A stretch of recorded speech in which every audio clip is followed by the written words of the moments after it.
And tonight on PM Express, suspension of the Agyapa IPO. You know the controversy that has surrounded the Agyapa deal. Finally, government wanted to go ahead to launch the IPO in September. Now we're hearing that government has suspended the launching of IPO. What does it even mean to the fight to suspend the whole deal as described by the CSOs? We'll be finding out. So government has suspended the intended launch of the initial public offer, that's the IPO of the Agyapa Minerals Royalties deal. What does it mean? The Finance Ministry says it is to allow the Office of the Special Prosecutor ample time to conduct its corruption risk assessment regarding the transaction. So the OSP as well as CSOs have called for more information on the deal. If you've been following the conversation, it's one of the critical issues being raised. They say the whole deal is shrouded in secrecy. There's no transparency. And the last press conference held by the civil society groups also stated that. So the special prosecutor had in an earlier letter to the Finance Ministry indicated that information it had been furnished with was inadequate. Information from the Finance Ministry was inadequate. And so it's directed the ministry to abide by the results of the corruption risk assessment it is undertaken on the transaction before moving to launching of the IPO transaction. Now, the Finance Ministry, in accordance, says it will proceed within the remits of the OSP's assessment. You've heard the government explaining that suspending the IPO does not mean the whole deal has been suspended. So if it says that it will be proceeding within the remits of the OSP's assessment, what does it mean? We have all the experts on PM Express this evening. They would break it down for us. It says the new agreement is expected to enable the country to use a special purpose vehicle, Agyapa Royalties Limited, to secure about $1 billion to finance infrastructure projects. And government has already indicated the areas it intends to use this money into. Now, let's look at a few facts just for the benefit of our viewers at home. Agyapa Royalties Limited would trade shares on the Ghana Stock Exchange and the London Stock Exchange for the private market. Mineral Income Investment Fund will remain the majority shareholder in this deal. And Agyapa Royalties Limited will raise between $500 million to $750 million for government to use for the developmental initiatives it talks about. Future resources from gold royalties will go to ARL shareholders instead of the Mineral Investment Fund.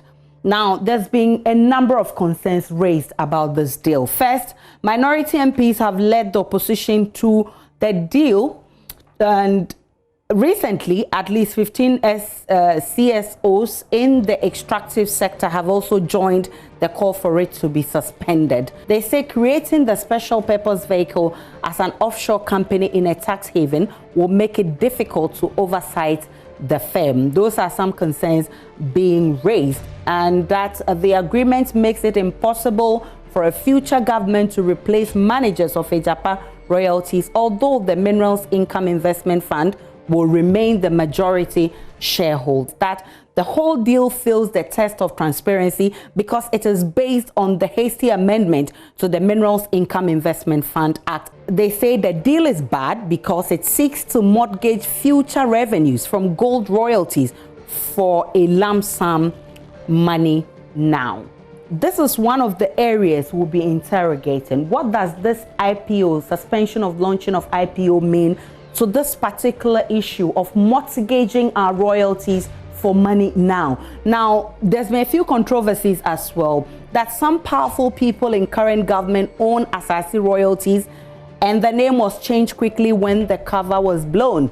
You've heard that a number of times, and then they talk about the senior minister's son, who is part of management of Agyapa Royalties, and they say he's also, because he's there, it sparked a lot of controversy. So these are some of the controversies that have greeted the Agyapa Royalties, so that you understand where we're coming from with this discussion, where we've come far, and what this means, going forward with the Agyapa Royalties. Joining me on PM Express tonight, Dr. Steve Manteo.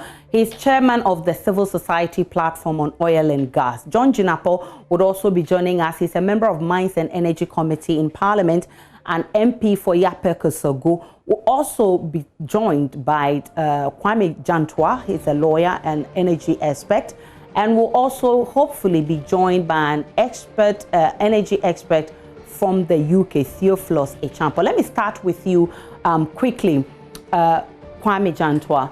Government had always maintained that they will go ahead and do the IPO by December.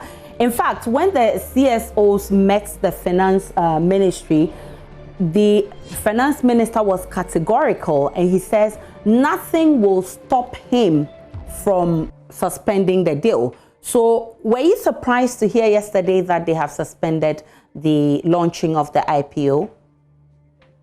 Well, I remember, good evening to your viewers and those listening to us. I remember when you interviewed me initially with regards to this particular issue, I did indicate that I would be a bit surprised if government would suspend any part of the deal, because when we had met him, he indicated that, yes, we need to have consultations. It's something we should have done before. We didn't do it. So we'll try and see how best we can include others, but the deal still goes on. So I wasn't too sure whether that is what was going to happen. But having said that, we should be aware that what we're going to do now in terms of the Amidu, he's not looking at the entirety of the transaction, which the CSOs are looking at. He's looking at a particular part of that transaction to do with corruption risk. But we as the CSOs are looking at the entirety of the deal, and we are saying that the deal is inimical to Ghana's interest. And that is our position. So if he does come out right now and the special prosecutor says, I don't see any corruption risk in this deal, he has dealt with only a certain portion of the transaction. He hasn't dealt with, for instance, 75.6% of the royalties, which makes up nearly 16 areas of our gold royalties. And that goes in perpetuity because there are other parts of the deal in terms of contracts that are going to be signed in the future, which have been made part of. And so there are other areas that also need to be dealt with. Perhaps he might pull certain parts of the transaction in to only look at the corruption side of it. And when they said, they've suspended the deal, I didn't see it as if the whole thing has been suspended. It's only been suspended so that the special prosecutor can look at the corruption risk. And once once he's been able to look at it and he's come out with his verdict, which we then have to interrogate, the deal still goes on. And as we've seen Parliament say today, I think it was Osei Sibe who indicated that so far as they're concerned, the deal has just been held for the special prosecutor to go ahead and do what he has to do. Afterwards, the deal continues. And the position of CSOs is to look at the entirety of the transaction and see how that benefits Ghana. Let me bring in Dr. Steve Manteo, if he's back. Okay, we lost Dr. Steve Manteo there, but what do you make of the intervention of the special prosecutor, Lawyer Kwame Jantua? Well, for me, it came as a surprise. He hasn't given any reasons why he thought that he would have to look at this deal on the corruption side. Obviously, the special prosecutor was set up to go into corruptive acts. So he's probably looking at it before the transaction takes place. We don't know behind closed doors what kinds of conversations have gone on between the Minister of Finance and government and the special prosecutor. So maybe they've had discussions and they decided that it would be a good thing to go, into the corruption side of things to see, because people feel that the deal isn't as transparent as it's supposed to be. But whether, for us, whether he does go into that and he clears it, there's also issues that need to be dealt with. And we hope that can be done within this duration. It gives us time to look at the entirety of the transaction. If the special prosecutor has been able to halt it, then I plead with the ministry to meet stakeholders to look at the other parts of the transaction that we are not happy about and see how we can put it in place. I have stated that this deal might not be a bad deal for Ghana. It might not be. But because of certain areas that we are not happy with, for instance, beneficial ownership of the Agyapa, we don't know who are the beneficial owners of the Agyapa, but we have passed the beneficial ownership law in Ghana. Does it apply or doesn't it apply? All these things we have to be able to straighten out so that we can join government. If it's a good thing, join government, give government the support to go ahead. And if it isn't, we nip it in the bud before it even starts. Now, this is, just some clarification for me. The special prosecutor is carrying out corruption risk assessment. Why? Is there the need for this now? Because for a deal that is already being approved by Parliament, is there the need for a corruption risk assessment now? Well, this is why it goes to show that Parliament rushed this particular deal. Parliament shouldn't have rushed this particular deal. I think it was the responsibility of Parliament to make sure that all these hurdles were crossed before the deal was taken in. But they rushed it, and because they rushed it, and civil society and other stakeholders, I said, put a halt on it because it's not transparent enough for us, it's not clear for us, some of these issues. Let's deal with the issues before you go on. And hence, we are where we are today. But I believe that if Parliament did its job and did its job well, we won't go through this. I didn't understand why the NDC walked out. I didn't understand that because I felt that for nothing at all, you are there representing your constituents. And for such an important issue as royalties, they should have stayed and debated it and made their point so emphatically clear. But walking out gave the majority the chance to pass it as and when they wanted to pass it. And I think that wasn't right on the opposition to walk out. And that is my personal view. Thankfully, we're joined by Ato Forsen, who replaces John Jinapo from the minority side. If Ato is on, Ato, I know the minority raised a number of concerns with the Agyapa deal. Was there the need for a risk assessment? I mean, did you raise that point at any point in time? Aisha, you want to find out if I did raise that point? Yes, I'm saying that in all the issues that the minority raised, was there the need for a corruption risk assessment at any point in time? Look, our point is clear. We've said that the deal is risky. It is not in the interest of the nation. It shouldn't go through any risk assessment to cancel the deal. So risk assessment will not solve the problem. I think what the special prosecutor intends to do is to verify some of the claims that we've made and obviously do his own assessment. But I can assure you, he'll come back to the table and confirm exactly what we've said. The deal as it is in its form is not in the interest of the nation. If we are not careful, it will not serve the broader interest of this nation. And in a way, the ordinary Ghanaian will not benefit from it. And we've said that going forward, still nothing but corruption. We've seen some conflict of interest issues. We've talked about the fact that there are issues here. That if we are not careful, if we are not careful, it is going to, affect the image of the country going forward. So clearly, I don't think that we should be looking at the risk assessment issues at all. I mean, they're starting to assess. It is risky. And simply put, let them cancel the deal. But be it as it may, it's already with the special prosecutor, and whether we like it or not, the special prosecutor is taking a part in this whole deal. Do you trust the work of the special prosecutor on this? Well, I don't think it would be fair for me to say I do not trust his work, because I have not seen the work of the special prosecutors yet. And for me to place an assessment on it. The only thing I can say is that I've not seen any work of special prosecutor since he became the special prosecutor. for me to place an assessment on his work. So, to be fair, I've not seen his work, and I cannot conclude as to whether he will do a good job or not.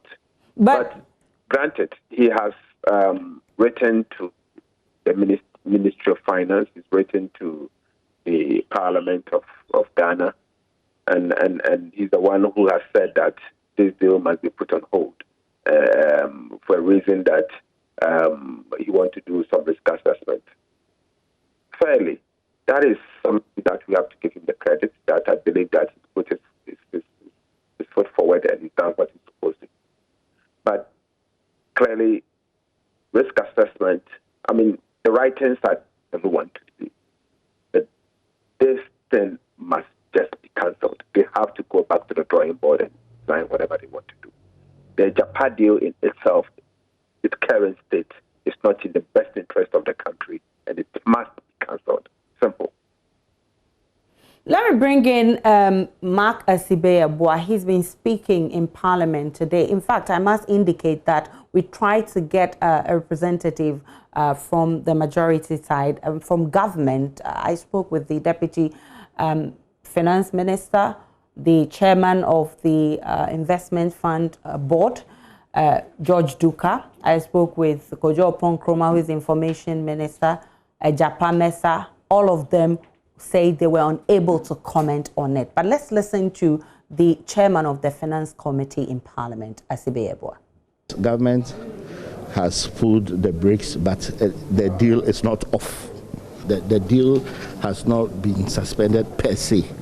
What has happened is that the Office of the Special Prosecutor has asked for the production of documents and also is conducting a corruption risk assessment to see if government met all the requirements before it launched the IPO. In the face of that, it will be foolhardy to go ahead when such a serious office is conducting a corruption risk assessment. So the people who hold Ghana paper, those who subscribe to our Euro bonds and such, they always stand ready to buy our bonds and such. So I don't think it would have suffered anyway. So government business must go on.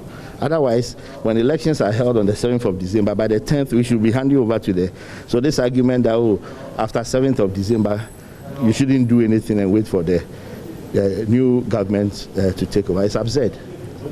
Government business must be done. Look, will you be surprised if Martin Amidu finds something wrong with this deal? I would be surprised. I have worked on this one. I've followed it religiously, and at no step has there been anything untoward. And so that's why the ministry is even saying that, yes, we are submitting ourselves to your corruption risk assessment. We are not going ahead. If anybody was worried, then they should be trying to push this one through in the face of the corruption risk assessment. But government is saying, yes, go ahead, do whatever you want to do. And then when you are done and satisfied yourself, it will even give more confidence to investors. I'm happy that he has stepped in at this stage to do what he's doing.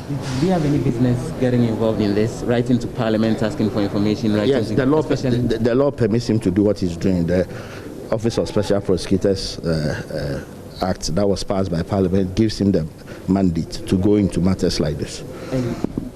Even the decision to have written to Parliament asking for documentation on that, why he knew at the beginning he could have gone to the Finance Ministry from the start and all. In any event, some see it as something that has probably delayed whatever investigation he was into. In any event, the writing to Parliament would also give him the documents connected to the decision of Parliament. When Parliament decides here, for example, if you need a copy of the Finance Committee's report, you wouldn't be going to the Ministry of Finance, okay?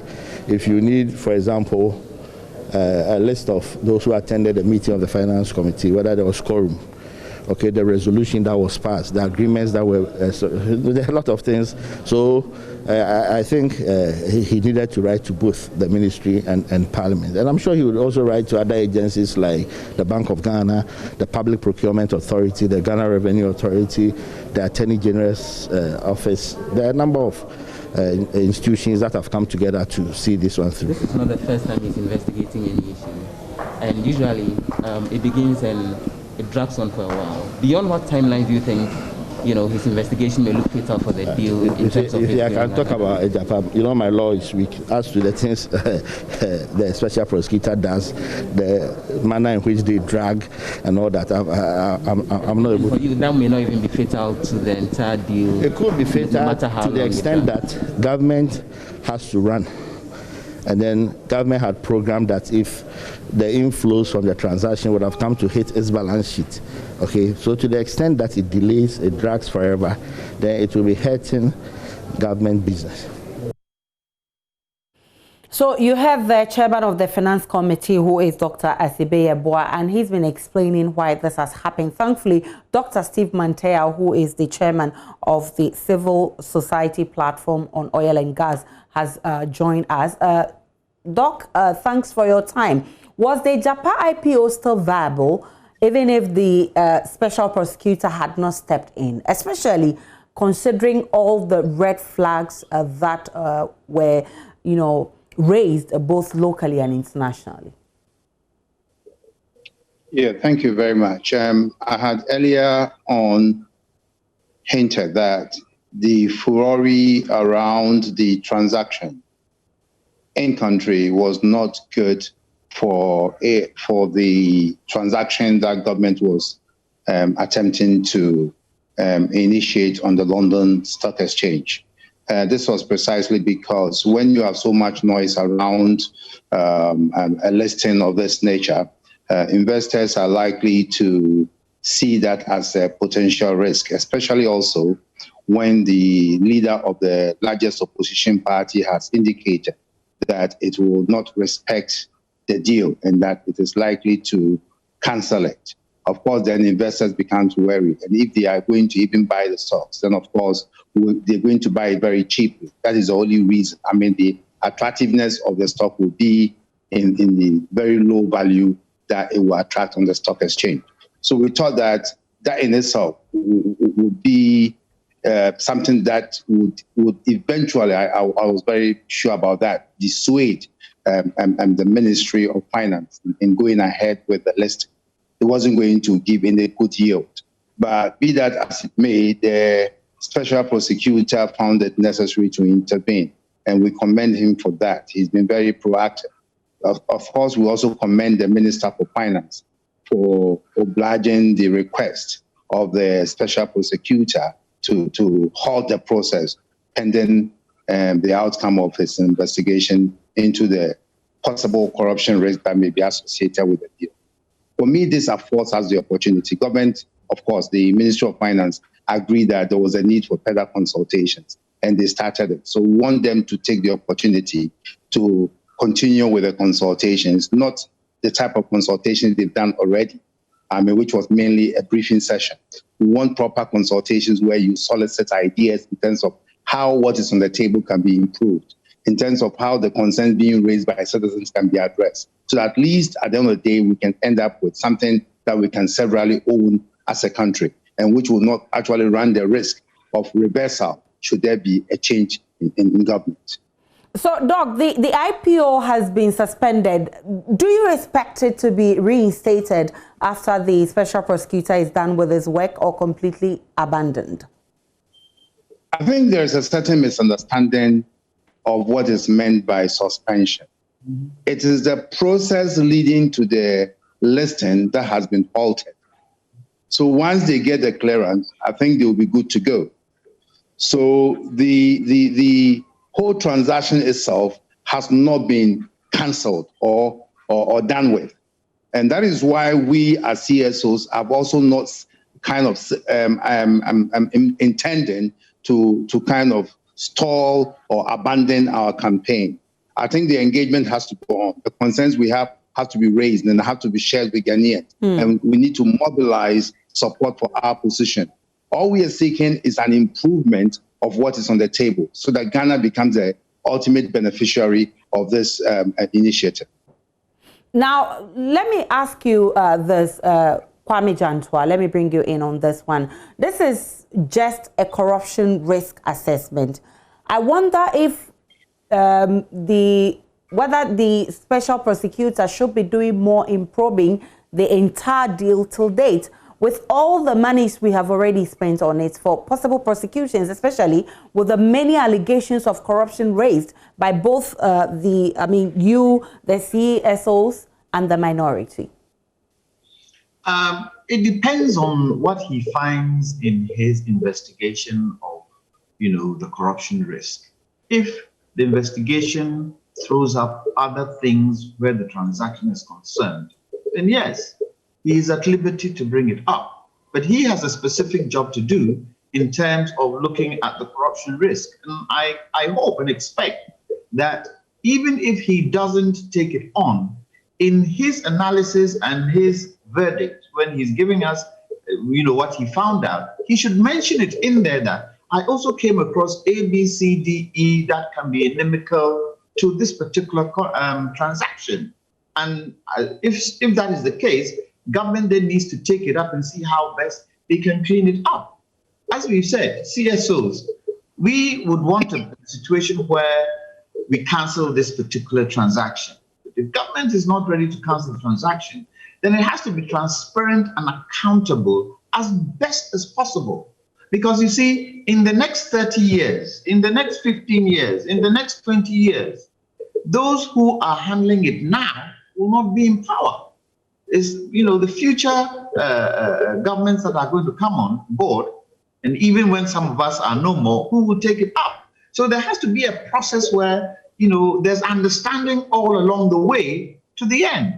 At the current moment, we don't even know when this entire transaction will end because it doesn't say so. When you look at the quantum of royalties we're talking about, which is nearly the entire production of Ghana's gold, there is no end point to it. But there has to be an end point. Maybe the one thing I expect the special prosecutor to come up with is that, okay, there might not be a corruption risk now, but going into the future, that can happen. And so because of that, let's take it A, B, C, D, E. Probably let's do it in small batches so that if that comes up, or if any other thing comes up that can be inimical to this country, we can handle it. So I hope that he would look at the entirety of what we're talking about through some of the issues that may pop up that at the current moment is not part of his brief or not part of the terms of reference of what he's going to look at, so that we can look at it holistically, and government too should be prepared when such things come up to discuss it, because the royalties are not for particular people, it's not for a particular company, it's the country's royalties, and everybody in this country is entitled to those royalties. So because of that, government should probably, buckle down and make sure that we can cover all the loopholes, cross all the T's, dot all the I's, so that if this thing is a good thing for this country, then we take it and run with it. Dr. Manteo, at the last count, we've spent, as was alleged, $2 million in finalizing the deal, including payments to transaction advisors. Is this money all going to go waste now, especially if the outcome of the special prosecutor's probe proves that we cannot proceed? I'm afraid, yes, that's what may happen if we get to that point. You cannot recover all those fees paid to advisors because they rendered services for which they were paid. And so we get to that point, of course. But then we need to also consider the fact that sometimes it's better to cut your losses. So though it's money gone down the drain, we'll consider that as cutting our losses, because the loss to the state could have been much bigger if we had proceeded to the end. I keep saying that, look, stock exchanges are not assured sources of profits for anybody doing business there. They can collapse, as we saw in the US a few years ago, and stock values can appreciate and depreciate. And so you are actually taking assured revenue that has no risk associated with it. So far as you produce a gold, you get your royalty. And now investing this into something that is risky, and you could lose the entire value. So when we get to that point and it's determined that we shouldn't go ahead, of course, that will amount to some cutting of our losses at that point. Let me bring in our two-fourth thing here. I mean, it's clear at this stage that the IPO it's not going to end anytime before elections. In the case that you win the 2020 elections, what do you intend to do with it? I think we've made our point clear that we do not support this deal. In fact, we opposed it in Parliament. We walked out. Our flag bearer has come out to say that it's something that we do not support. The NDC forming government in 2021 is not going to proceed with this agreement. In fact, we will cancel the entire Agyapa arrangement. And we've made it a point. We strongly believe that the current form of this Agyapa agreement is not in the best interest of this country. I do not see reasons why we should still waste time and be talking about corruption risk assessment at this stage. I say this because the writings are clear on the wall for everyone to see that this deal is ridden with corruption. Why am I saying this? Couple of points. Number one, we all know that there's huge conflict of interest issues. We know, and the finance minister himself has come to confirm, that even his own company is involved in the transaction. And I do not believe it's right. Number two, we are also aware that one of the legal advisors happens to be someone close to this administration. That we know is wrong. It's under the conflict of interest rules, the corruption we are talking about. Number three, how come are you allowing a sovereign nation to incorporate its sovereign wealth fund? I mean, a tax haven. I have not come across any sovereign wealth fund incorporated in a tax haven before. The government has not come to explain to us why. In the beginning, they talked about the fact that they are saving some money on the back of taxes. 2 points. That shut down because there was a tax treaty between Ghana and the UK, and they can take advantage of that tax treaty. However, it is immoral the government that is preaching that people should pay their taxes and issues related to transfer pricing, and yet this government is the same person going contrary to what they are preaching. So clearly, the corruption issues are clear. In spite of that, the elephant in the room, what is the valuation of the company? We have valued the company in excess of $3 billion. Why is it that $3 billion US dollars? Why is the government is saying the value of the company is going to be $1 billion? Who is the one going to benefit the $2 billion? I mean, we think there's something wrong. And apart from that, the fees that they are getting, there's no transparency in this agreement. So it's just corrupt. I mean, the corruption that we are talking about is everywhere. I do not believe that the special prosecutor should spend the taxpayers' money going through risk assessment before he comes out to say that this deal must be cancelled. We've made it a point that this deal does not deserve to continue, and the government should just cancel it, period. Nothing more, nothing less. We do not want to see this deal proceed in its current form because the corruption element is a bit too much, and we cannot allow it to happen. In fact, it is going to, put the country in a bad light. And I say this in the light that, as we speak, Ghana is under the anti-money laundering watch list. Going to incorporate the sovereign wealth fund in a tax haven is going to elevate the very risk that we are talking about. So why are we where we are? You should just ask them to stop it, period. Nothing more, nothing less. When we return from that break, I'll be finding out what the CSOs expect of the Special Prosecutor's Office now that the Special Prosecutor has taken over the matter. Also to find out whether all the information they were looking out for, one of the information was to find out the beneficiary owners, which has still not been made available to the CSOs. Whether this affords them time to actually get all those information. We'll also be talking about the beneficiary owners law, which also doesn't look like it's in conformity as far as this law, this deal is concerned. Stay there. We're coming right back.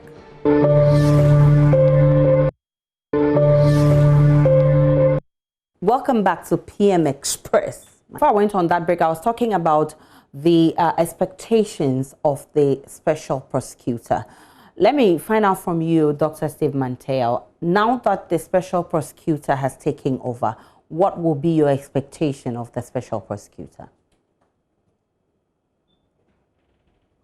prosecutor is doing his work. And we will not want to preempt or to be seen as pushing him. Our expectation would rather be that whatever the outcome of his investigations, they are made public so we can all discuss, especially as this issue has become a matter of huge public interest. I've also indicated that regardless of the outcome of the investigations, we do have issues that do not fall within the remit of the special prosecutor. And so, especially even regarding the choice of this particular model, I think it's under contestation. And so the engagement, the advocacy will continue regardless of the outcome, in as much as the other concerns regarding the choice of the model and the risk associated with government's attempt to kind of list Agyapa and gamble with our mineral royalties on the stock exchange is concerned. I think we'll continue engaging.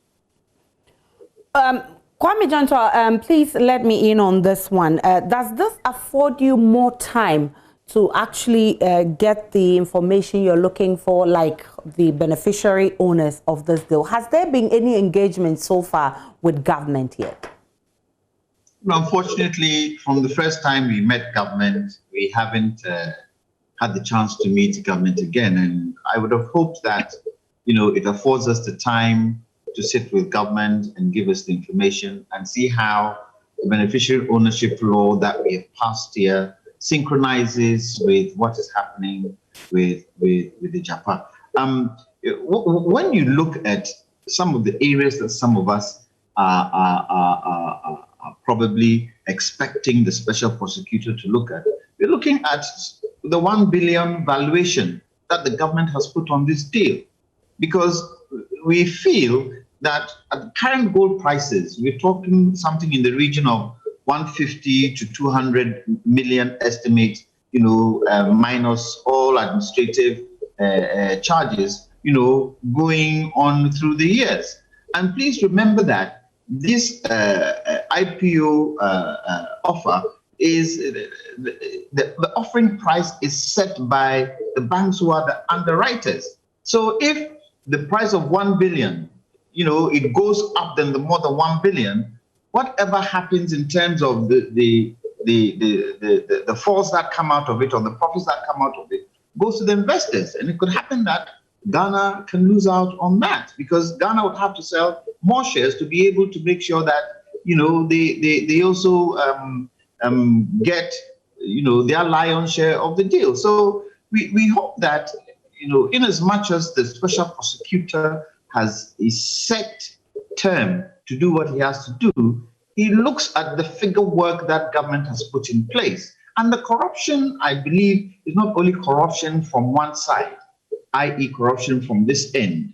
Those who are going to handle it, those who are going to handle the IPUs, how much they are going to get, the kinds of monies that are going to come out from the sale of the royalties that is, Ghana's share should also be looked at. I hope that this gives enough time for government to come back to the table. And I'm sure as CSOs, we would make, another try with the ministry to see whether we can now sit down and, go through this thing with a fine-tooth comb. So by the time the special prosecutor finishes, his work, we would have gotten to a stage where we can decide whether to go on or not, or we can convince government that, from all the analysis we've had, all the discussions we've had, and we doing our investigations and doing our analysis, it might not be a good deal for this country. I hope government will be open.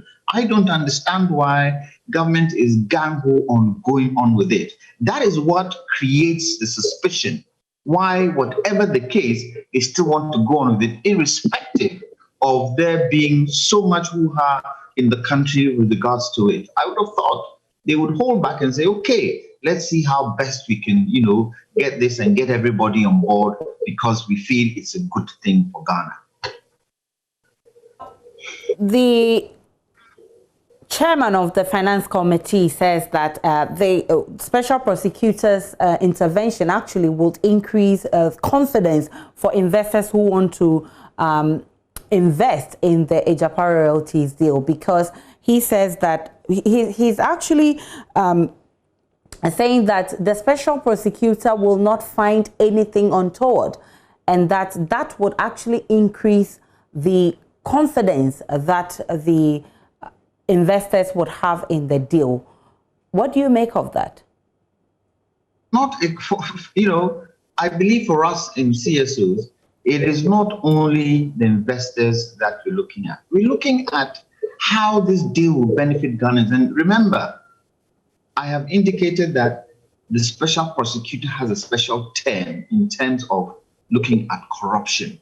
There are other parts of this transaction that we feel won't benefit us. And that is what we want to discuss with government to see how best we can streamline it. So if the special prosecutor comes out and indicates that, well, we don't see any corruption risk, it doesn't mean that the deal is kosher.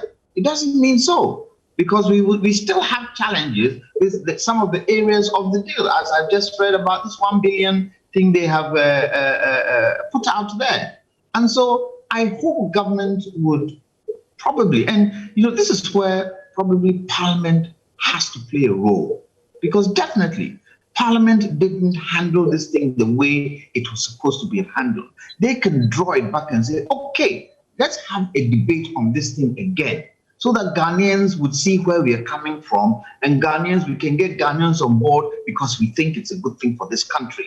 But if, they're railrolling it and they're rushing it and they don't want to listen to anybody, that is where the suspicion comes in. And I don't think it's good for government, nor is it good for the people of Ghana internationally. Ato, let me bring you in here. And you heard the chairman of the finance committee, Asibe Yeboah, who says that the special prosecutor will not find anything untoward. He actually thinks that it will increase their confidence in actually investing in the deal. Let me say this, and I've said repeatedly that looking at the structure of what they want to do, it looks like that probably this government knows who is buying the Agyapa deal of her coming. They know who is. It's prearranged. Let me put it that way. So who is going to, what is going to happen? Increase the confidence of that person. It's prearranged. If they go and do the IPO tomorrow morning, it is likely they are going to have that person or to buy it in any case, because of how it's structured. Look, if you are selling a house that is supposed to worth $3 billion US, and you said that you are reducing it to say $1 billion US, a lot of people will be interested in that because it's cheap. It's cheap, and the other side is losing, and I'm going to gain. So I could easily go and buy it, put it in the market for a year or so, and sell it and possibly make the $2 billion profit. So everybody else will be interested in that. Why wouldn't it be oversubscribed? But let me also say that the special prosecutor is looking at only one leg of the problem. We in the minority raised a number of problems. One, valuation is not going to look at the financial issues. He's only looking at the corruption issues.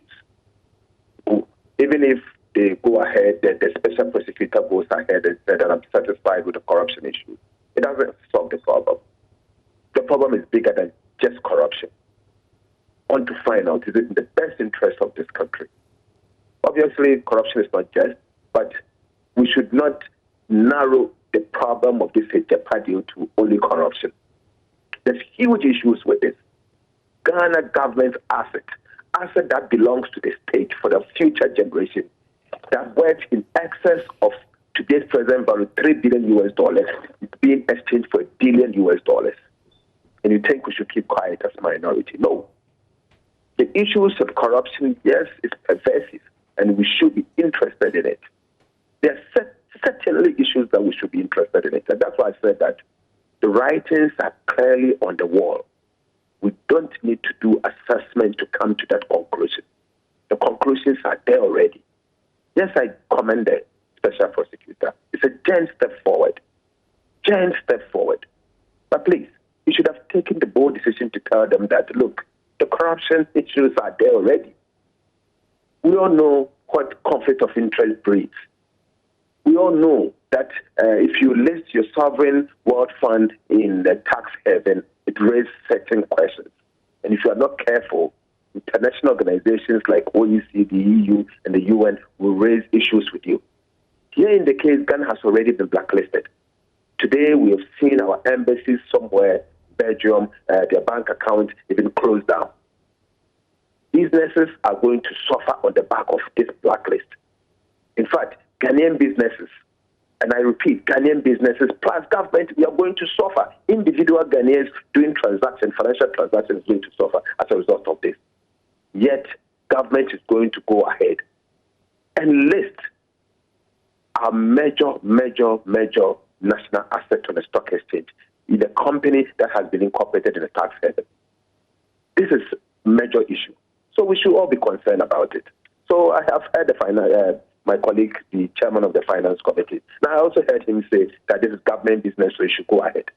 You see, it get me worried, because government business must be done in a way that will benefit the people of Ghana. They are there for the people of Ghana. It shouldn't be beneficial only to the people in government alone. It is for the people. They are only doing this in trust. And they should not create impressions that they are so desperate that they need money that they will do anything. What sort of money are they looking for? They've had so much money. They've gone to the Bank of Ghana recently to draw down in excess of 10 billion Ghana cedis. The IMF has given them huge sums of money. They are borrowing like never before. Public debt is increasing like never before. And yet they still want to go to the market and raise $1 billion before election. What is it that they are hiding from us? Please. So for us in the minority, we insist, and our positions are made clear. We are not in favor of this agreement. Yes, we've come back to Parliament today. I could not go because I'm on the field working. A number of our colleagues are there. We are going to go back. The minority will go into a caucus. We'll come out with our position, and the coming days, our decisions will be made to the public. But clearly, our positions are clear. As we said, we are not in support of it. But our next line of action, whether we go to Ghanaian court or whatever we want to do, we'll do that. Dr. Mantiao, let me pick your thoughts on this one. Dr. Asibe-Yeboah also is worried that government may not be able to raise the amount of money needed for the intended projects, they're saying. And he says that it will affect future budget. Is this something that as a nation we should be worried about? Not at all. Not at all. There are innovative ways of finding the money. As we speak, in the same mineral sector, we have a 10% carried interest. That counts for nothing. It's actually tied to dividends. And when dividends are not declared, we don't get anything. I think this issue has come to the attention of the Auditor General, and he's raised serious concerns. If we are serious people wanting to optimize our returns from the mineral sector, we'll take another look at the carried interest and the way it's treated in the mineral sector. And that can give us an awful lot of money. Look, when you come to the oil sector, our carried interest is treated as a share of production. Okay, so you have a 10% carried interest plus a participating interest, which is averagely about 5%, gives you 15%. When you deduct cost, whatever is left, you share and you get 15%. In the mining sector, that's not the way we treat this. And so time has come for us to take another look and treat the carried interest in the mineral sector the same way we treat it in the oil sector, and that will give us money. But there is something to take into account, which is the fact that in the oil sector, we make a contribution towards development and production. And so if we opt to treat our carried interest, which is 10% in the mineral sector, in the same way as we treat it in the oil sector, then of course we need to find money to pay for the production. Once we pay for the production, I'm pretty sure it will pay off because we're going to get much more in terms of revenue to the state. I think we need to be very innovative. Look, as we speak, most of the mining companies continue to pay their mineral royalties on quarterly basis. So somebody holds on to money that is owed to you for 3 months before making payment to you. If you were to invest this money even in treasury bills, you can imagine how much profit you can make.